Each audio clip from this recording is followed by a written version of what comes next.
किसान भाइयों, फिलहाल हरियाणा कृषि विश्वविद्यालय हिसार में हूँ। डॉक्टर ओम प्रकाश बिश्नोई हमारे साथ हैं। गेहूं एवं जौ वैज्ञानिक है यहाँ पर। गेहूं में इस समय पर एक बहुत बड़ी समस्या आई हुई है। काफ़ी किसान भाइयों के मैसेज आते हैं, कमेंट आते हैं बार बार कि गेहूं में अब की बार टाइम से पहले ही बालियाँ आ गई हैं।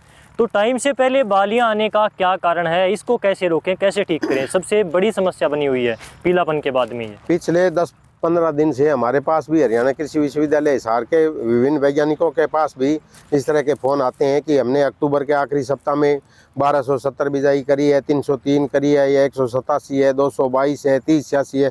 बहुत जगह जगह से फ़ोन आ रहे हैं कि हमने 2 नवंबर को भी बिजाई करी थी। मतलब अगेती जो बिजाई कर रखी है उसके अंदर सामान्य तौर पे जो हमने जो किस्में निकाली हुई हैं, 1270 है, 303 है, 187 है, इनके अंदर 95-100 दिन के आसपास में बालियां निकलनी चाहिए। लेकिन इस बार 60-65 दिन पे भी आने लग रही है। क्यों आने लग रही है? इसका कारण है। इसका कारण ये है कि अभी तो 2-3 दिन से तो ठीक है, इससे पीछे 10-12 दिन तक दिन और रात का जो तापमान है वो 2-3 डिग्री सामान्य से ऊपर रहा। सामान्य से ऊपर ज़्यादा तापमान रहना और फोटो पीरियड यानी धूप का समय, हर पौधे की, हर वैरायटी की, हर किस्म की अपनी एक फोटो थर्मल रिक्वायरमेंट होती है। उसको टेम्परेचर और धूप की जो मात्रा की जो रिक्वायरमेंट है उसकी पूर्ति होने के बाद पौधा अपने आप बालियां निकालना शुरू कर देता है। तो ये जो इसकी फोटो थर्मल रिक्वायरमेंट जो है पूर्ति होगी, उसकी वजह से 60-65 दिन पे बालियां निकालने स्टार्ट कर दी।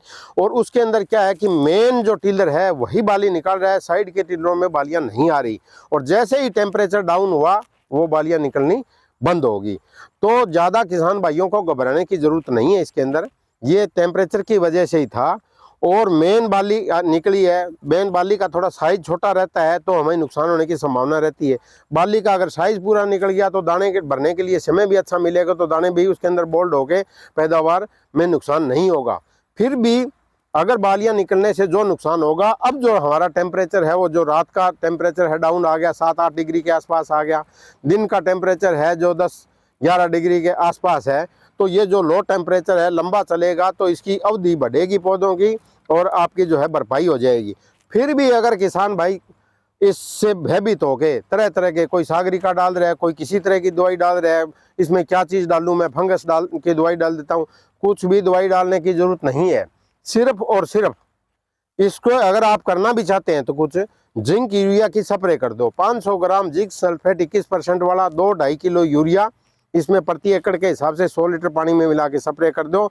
या आपका ज़मीन के अंदर नमी है तो 10-15 किलो यूरिया का छिंटा लगा दो। इससे क्या होगा कि इसकी पकने की जो है अवधि बढ़ जाएगी। अवधि बढ़ जाएगी तो जो आपका नुकसान है वो पूर्ति हो जाएगी।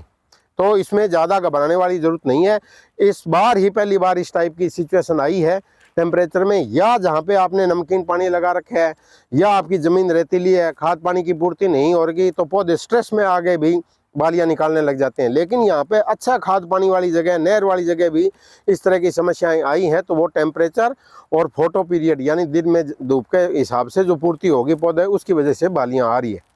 ठीक है। लेकिन ज़्यादातर ये स्प्रे की जरूरत उन्हीं किस्मों के अंदर पड़ती है जो रोगग्राही हैं, जैसे HD 2851 है, HD 2967 है, अब कुछ 3086 में भी आने लगी है, जो WH 711 है, इन किस्मों में। लेकिन हमारी जो लेटेस्ट किस्में निकाली हुई हैं उनके अंदर रेजिस्टेंस के जीन है, इनके अंदर बीमारी आने के नेग्लिजिबल चांस है, नगण्य चांस है।